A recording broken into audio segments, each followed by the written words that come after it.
We will now reveal the extraordinary story of the woman who predicted the rise of Adolf Hitler 1 year before he was actually born.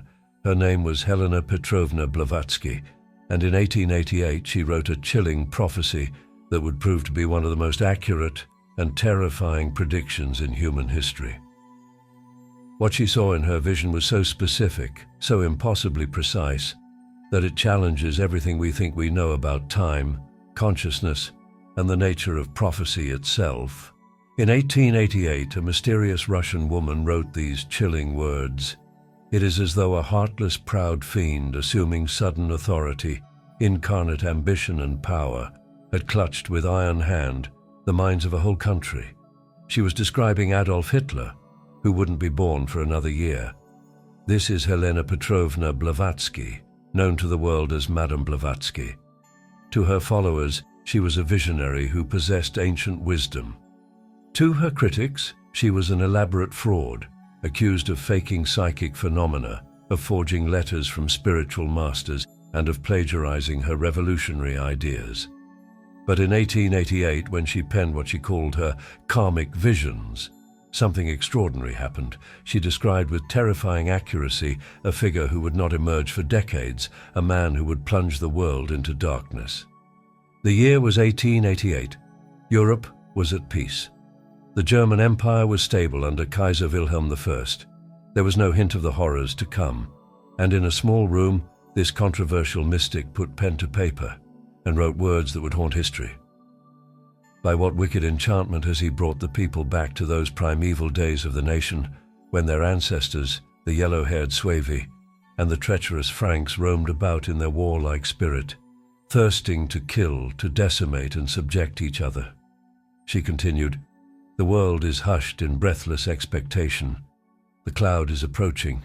It comes nearer and nearer. Oh, woe and horror!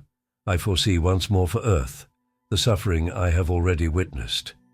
This wasn't ancient history she was describing. This was prophecy. And 1 year later, on April 20th, 1889, a baby named Adolf Hitler was born in an Austrian inn.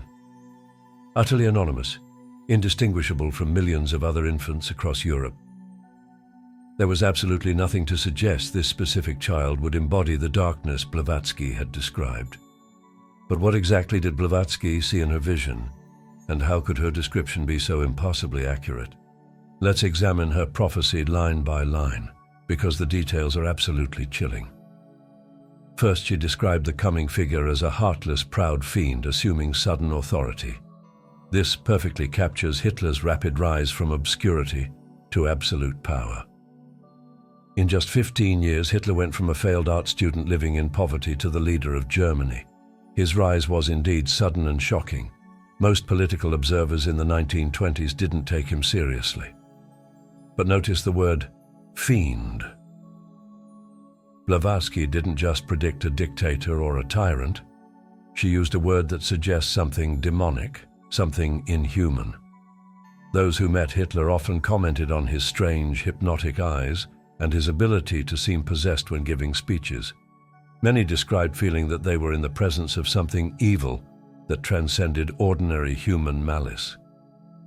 Next, she wrote about incarnate ambition and power that would clutch with iron hand the minds of a whole country.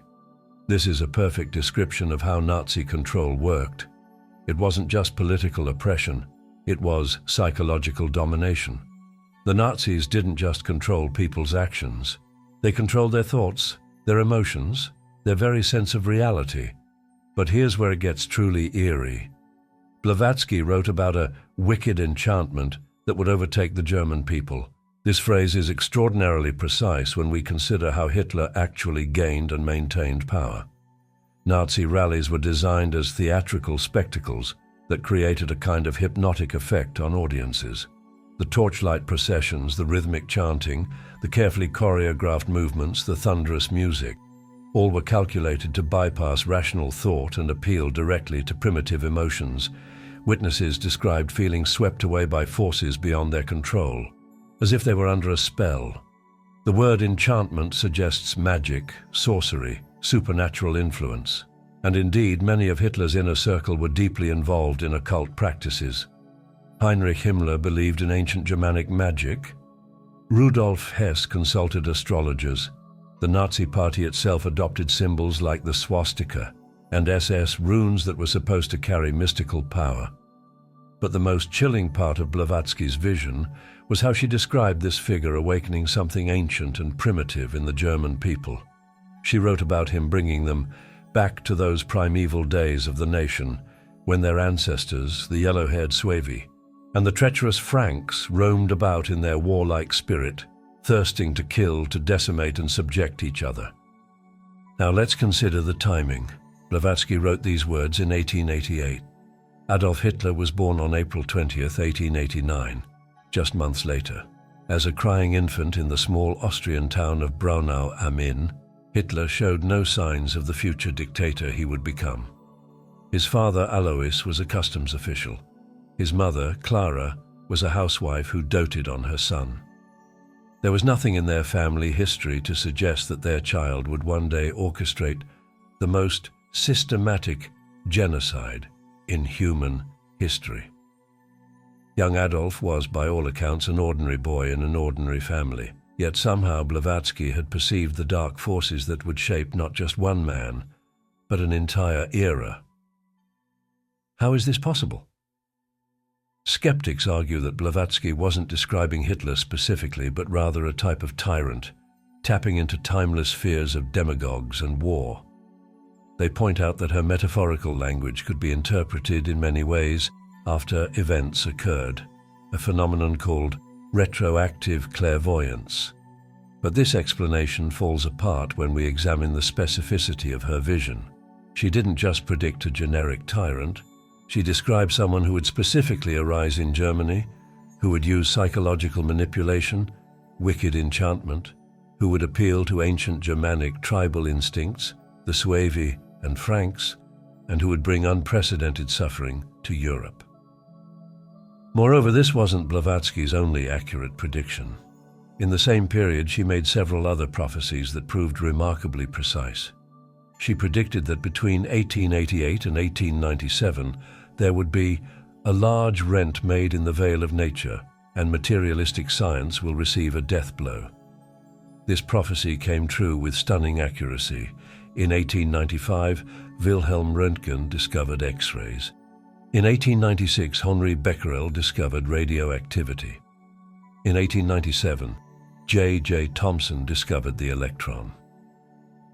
These discoveries revolutionized physics and proved that matter was not solid and indivisible, as 19th century materialists believed. They revealed invisible forces and energies that transformed our understanding of reality. She also predicted that the 20th century would bring accidental discoveries of ancient manuscripts that would challenge established religious narratives. The 20th century indeed brought the discovery of the Dead Sea Scrolls, the Nag Hammadi texts, and other archaeological finds that revolutionized our understanding of ancient religions. But it was her vision of Hitler that proved most terrifying in its accuracy. She saw not just the man, but the mechanism of his power, the nature of his appeal, and the consequences of his reign, all before he was even born. How did she claim to access this knowledge? Blavatsky taught that she had been trained by advanced spiritual masters who possessed complete knowledge of past, present, and future. These beings, she claimed, understood the karmic patterns that govern individual lives and civilizations. According to Blavatsky, what we call history is actually the playing out of deeper spiritual forces. Events that seem random or accidental are actually the result of causes set in motion long ago. Those with sufficient spiritual development can perceive these patterns and predict their outcomes.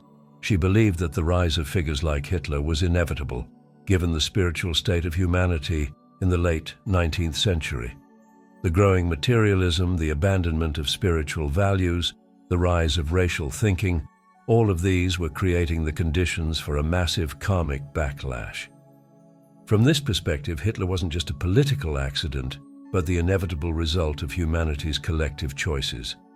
The suffering he caused was terrible but necessary, a harsh lesson that would eventually force humanity to choose between its higher and lower nature.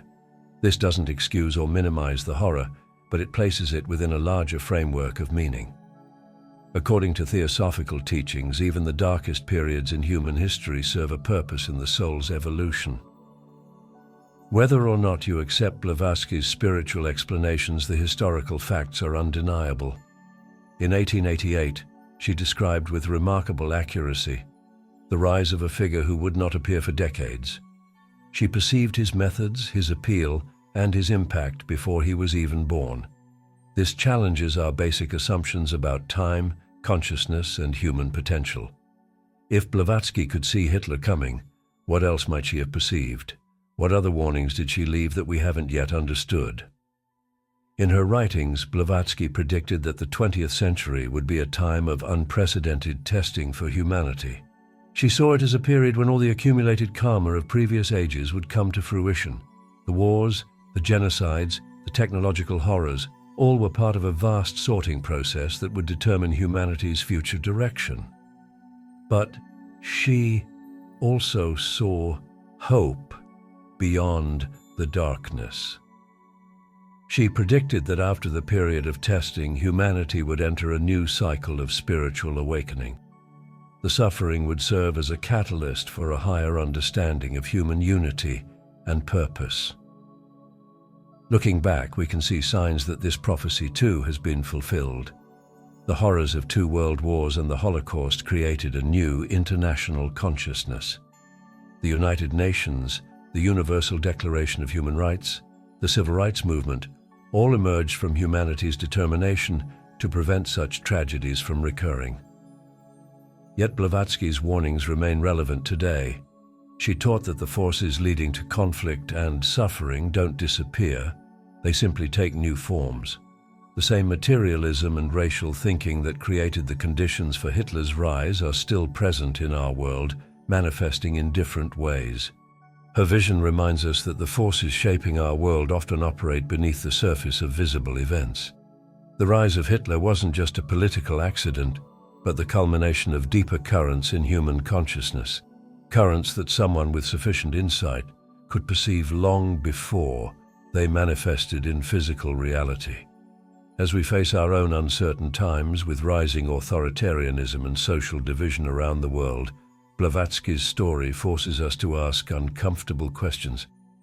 Are there similar forces building in our own era?